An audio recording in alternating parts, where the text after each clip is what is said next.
आइए भक्तों, आज सुनते हैं श्री कृष्ण जन्माष्टमी की व्रत कथा।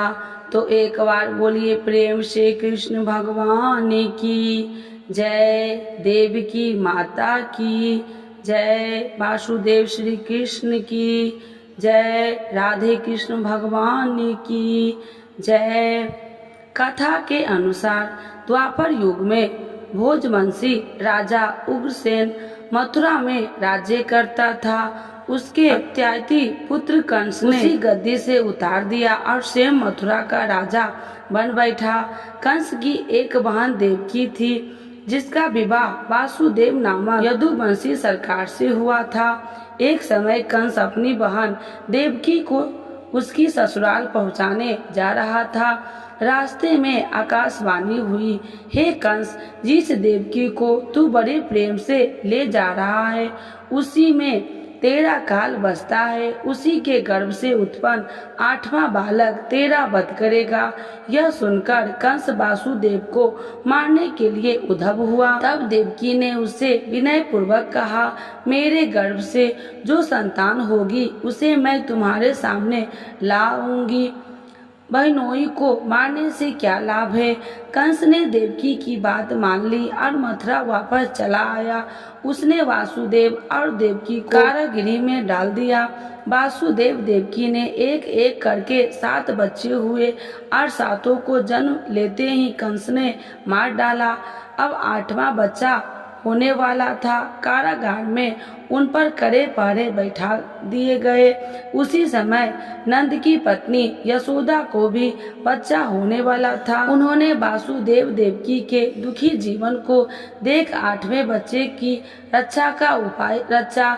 जिस समय वासुदेव देवकी को पुत्र पैदा हुआ, उसी समय संयोग से यशोदा के गर्भ से एक कन्या का जन्म हुआ, जो और कोई नहीं सिर्फ माया थी।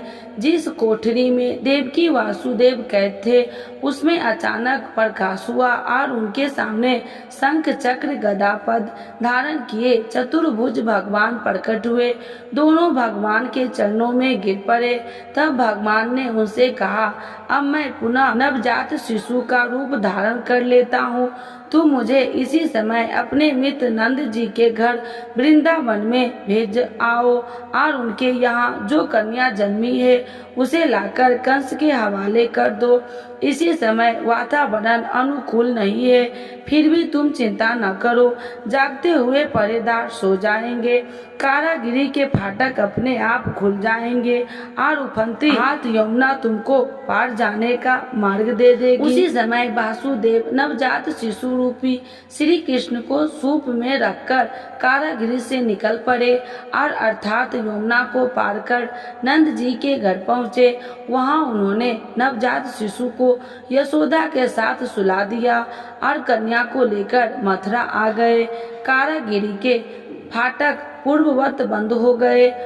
अब कंस को सूचना मिली कि वासुदेव देवकी को बच्चा पैदा हुआ है। उसने बंदी गृह में जाकर देवकी के हाथ से नवजात कन्या को छीनकर पृथ्वी पर पटक देना चाहा, परंतु वह कन्या आकाश में उड़ गई और वहां से कहा, अरे मूर्ख, मुझे मारने से क्या होगा।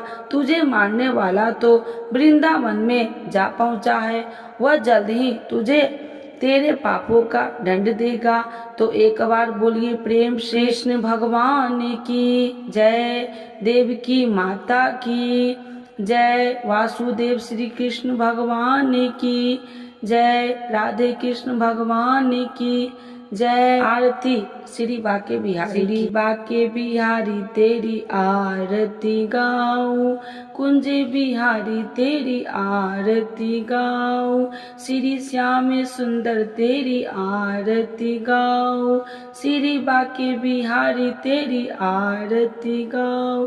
तेरे मुकुट प्रभु शीश पे सोहे, प्यारी बंसी मेरो मन मोहे, देखी छवि बलिहारी जाऊं, श्री बाके बिहारी तेरी आरती गाऊं। चरणों से निकली गंगा प्यारी, जिसने सारी दुनिया तारी, मैं उन चरणों के दर्शन पाऊं। श्री बाके बिहारी तेरी आरती गाऊं। दस अनाथ के नाथ आप हो, दुख सुख जीवन प्यारे साथ हो। हरि चरणों में शीश नवाऊं। श्री बाके बिहारी तेरी आरती गाऊं। श्री हरिदास के प्यारे तुम हो, मेरे मोहन जीवन धन हो। देखी युगल छवि बलि बलि जाऊं। श्री बाके बिहारी तेरी आरती गाऊं। आरती गाऊं प्यारे तुमको रिझाऊं। आरती गाऊं प्यारे तुमको रिझाऊं। हे गिरिधर तेरी आरती गाऊं। श्री श्याम सुंदर तेरी आरती गाऊं। श्री बाके बिहारी तेरी आरती गाऊं। तो एक बार बोलिए प्रेम से राधे कृष्ण भगवान की जय। श्री बाके बिहारी की जय। श्री श्याम सुंदर भगवान की जय।